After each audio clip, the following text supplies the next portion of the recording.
Okay na.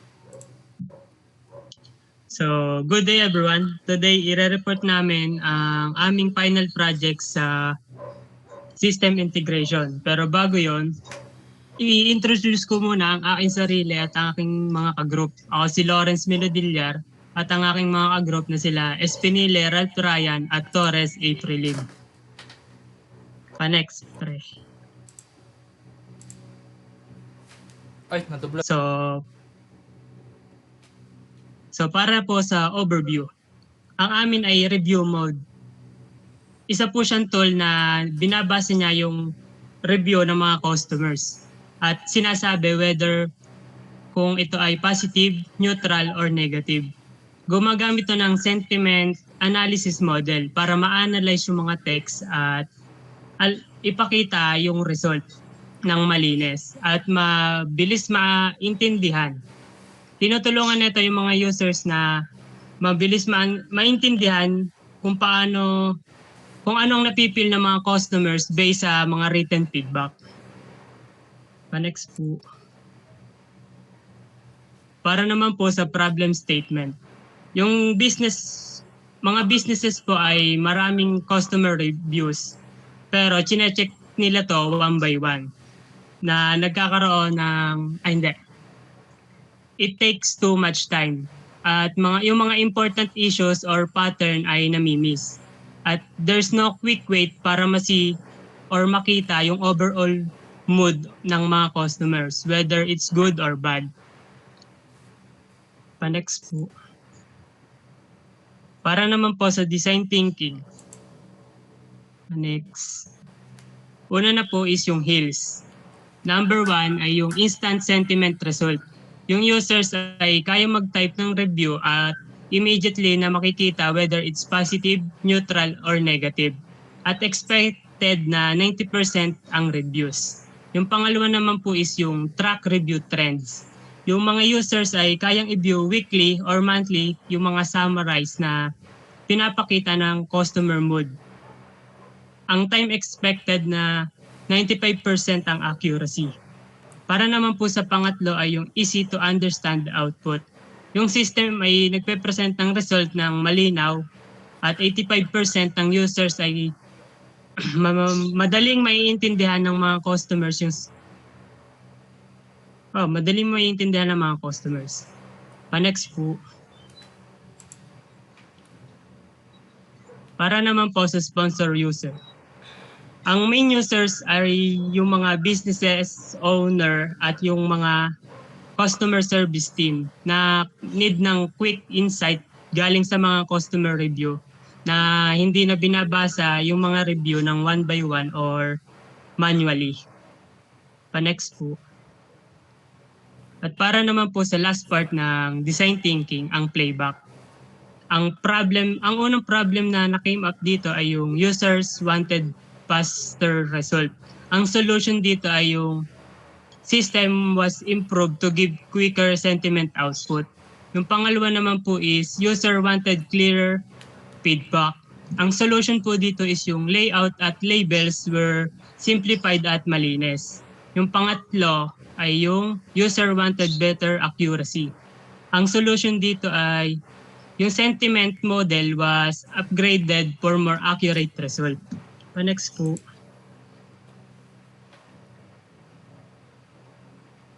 Nakamit.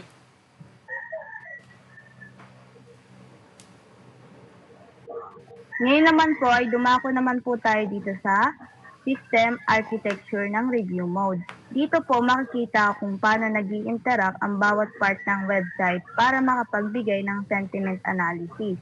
Ano ba yung sentiment analysis? Siya ay isang machine learning technique na nagbabasa ng text, halimbawa nga po yung customer reviews, para malaman ang emosyon or mood ng nagsulat. Una, dito sa system architecture, yung user interface or yung front end, dito nagsisimula yung buong proseso kung saan si user po yung nagtatype ng review sa interface ng website.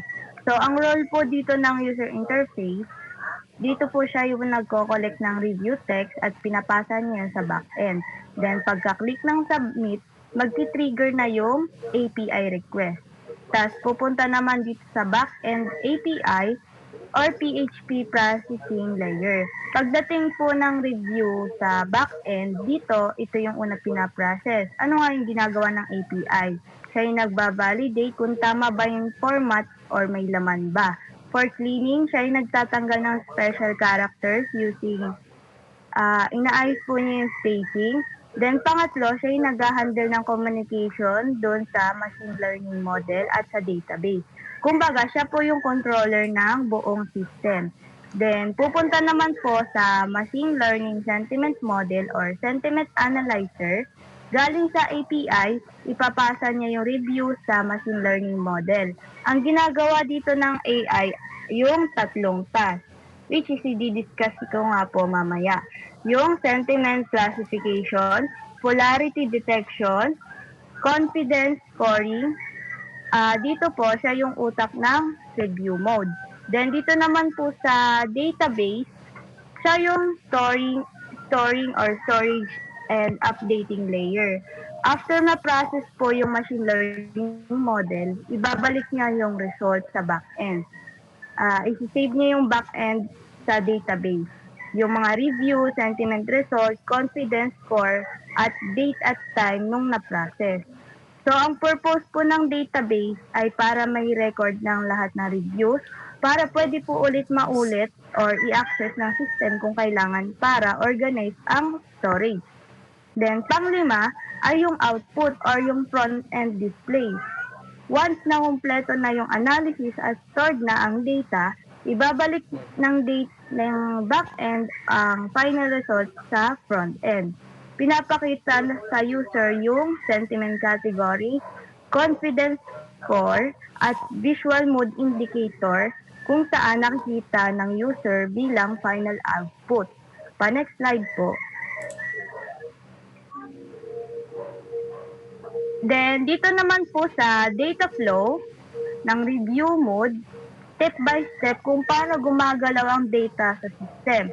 Una, si user mag-enter ng review sa text area ng website. Then, pagka-submit, ipapasa ito ng front-end papunta sa PHP back-end kung saan tinitrim or binavalidate at tinatransmit ang clean data.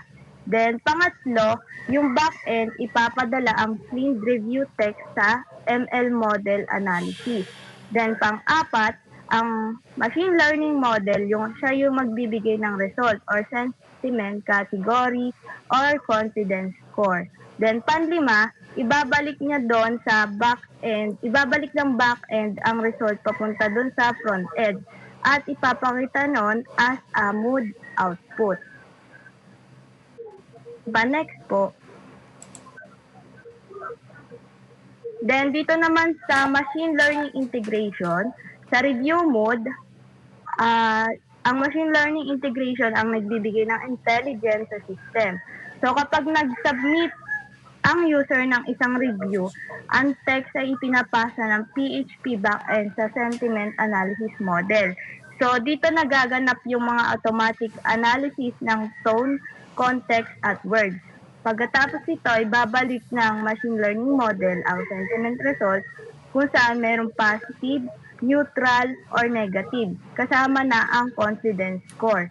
Yung machine learning model, siya ay nagpo-perform ng tatlong task, which is, yung sinabi ko nga po kanina, yung tatlo, sentiment classification, polarity detection, confidence scoring. So, sa sentiment classification, yun yung unang trabaho ng machine learning model kung saan binabasa yung review text. Sa polarity detection naman, sinusukat ng model kung gaano kalakas yung emosyon or attitude ng review. Kung positive ba siya, negative, or neutral. Then, pangatlo, confidence scoring, siya yung nagsasabi kung gaano ka-sure yung model sa prediction nito. Pag mas mataas yung score, mas confident yung analysis. Next slide po. Okay na pala to. So, in summary, ginawa namin itong review na ito. Isa siyang web app or tools para para hindi na natin basahin isa-isa yung mga comment at ina-analyze pa natin isa-isa kung ito ba'y positive, negative, or neutral. So sa pamamagitan ng ating tools ay malalaman agad natin kung ito ay positive, negative, or neutral. So sa paggamit natin ito ay makakasave tayo ng konting oras. So gumamit nga kami dito ng ML, yung sentiment analysis. Gumamit din kami ng AI dito, which is yung API. At yun.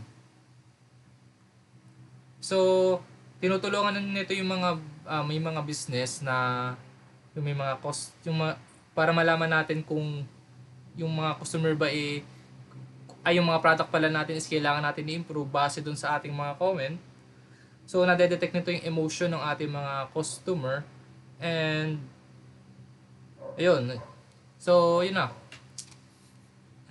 So punta naman tayo sa demonstration. So punta tayo sa ating web application. Nasaan na yung stop share sheets. Share and store. Ito na po yung aming web application na ginawa. Ito po yung review mode. So hindi ko makita.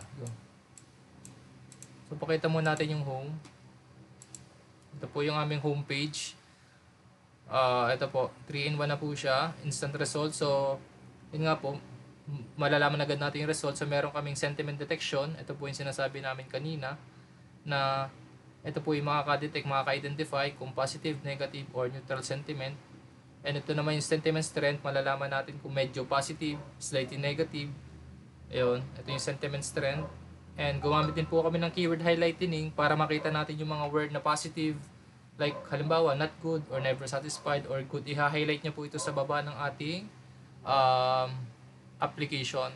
So gumamit din po kami ng AI response generator para po ito sa advice kung ano dapat gawin ng ating mga nagbi-business, kung ano dapat ang gawin nila.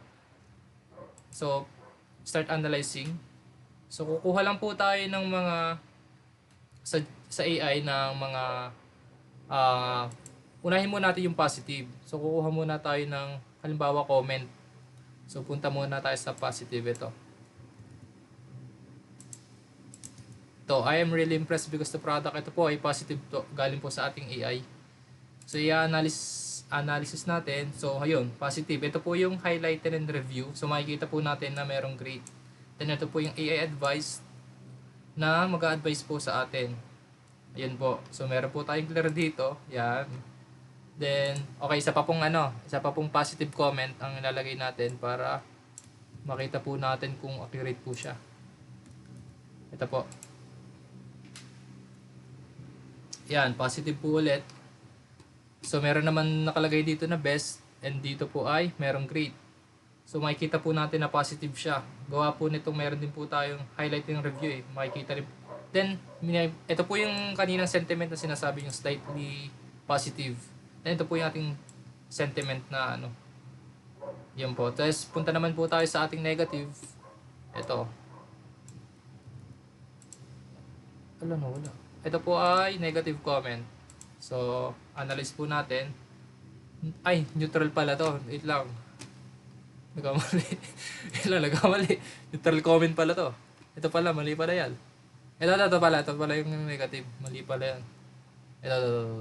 Ito po pala. Neutral pa yung napindot ko. Ayun po ay negative. Bagaman wala po siyang nakita dito na highlighted review, pero madedetect po ni yung ating review mode na siya ay negative. So isa pa pong negative. Ito po, negative po ulit. Ayan. Ito po, negative. Negative po ulit. Ito po, sabi dito, ayun po. Negative po ulit. So punta naman po tayo ulit sa positive. Sa positive. Sa neutral naman po. Naku, ayun na gumana. Ayun na gumana. Naglalag na. Okay. Punta naman po tayo sa neutral. Titignan natin kung kung neutral lalabas. Yun po, neutral po ang lumabas sa ating comment. So isa pa po, hanap pa po tayo ng isang neutral.